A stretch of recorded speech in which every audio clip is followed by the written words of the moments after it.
একটা কথা বলি, তোমাকে দেখলে আমার কেন জানি ধোঁয়াশা ধোঁয়াশা মনে হয়। কেন বলো তো? নিজেকে এত লুকিয়ে রাখো কেন?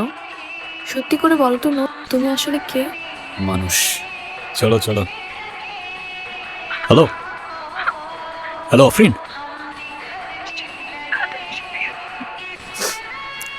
আফরিন কি হয়েছে? কারা আসছিল? হ্যাপি বার্থডে নূর। মানে বুঝলাম না, তুমি আমাকে ফোনে বললা কারা যেন আসছে। What's going on? আরে তোমার এমনি করে ডাকলে তো তুমি কখনোই আসতে না, তাই আমি আর আপনি প্ল্যান করছি তোমার সাথে একটা প্র্যাঙ্ক করার। Seriously? Are you crazy or what? তোর মাথায় কি কমন সেন্স নাই? প্র্যাঙ্ক করতে আসছে। ওর কোনো দোষ নেই, প্ল্যানটা আমার ছিল। তোমার বার্থডে, তাই ভাবলাম সারপ্রাইজ দিই। কেন তুমি খুশি হও না খুশি হই নাই। খুশি হওয়ার কি আছে এখানে? আর সারপ্রাইজ দিতে কে বলছিল তোমাকে? আমি বলছিলাম। এটা তো বলতে হয় না। I thought it's your birthday. So what, it's my birthday. I don't care. আর আমার বার্থডে তো তোমার কি? আম সরি, আমি আসলে বুঝতে পারিনি যে দেন ডোন্ট সে সরি। যেটা বুঝতে পারো না ওটা করতে চাও না। আর তুই, তোর আমার চোখের সামনে যেন না দেখি। কি হয়েছে আফরিন? কাঁদতেছো কেন তুমি? কিরে এই টাকা কই? আজকে না তোর টাকা দেওয়ার কথা ছিল তোর?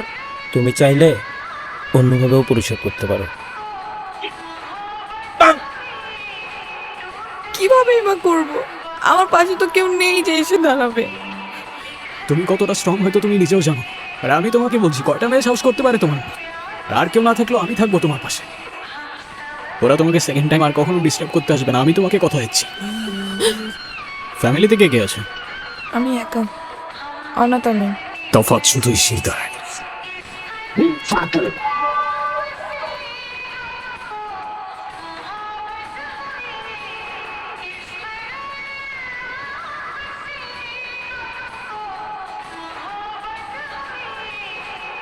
আজকের এই দিনে সত্যি বলতে আমার কোনোই কৃতিত্ব নেই।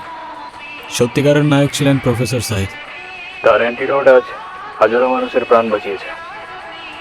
তিনি আমাদের সবার জন্য সর্বোচ্চ ত্যাগ স্বীকার করে নিজের জীবন দিয়ে এটা রক্ষা করেছেন।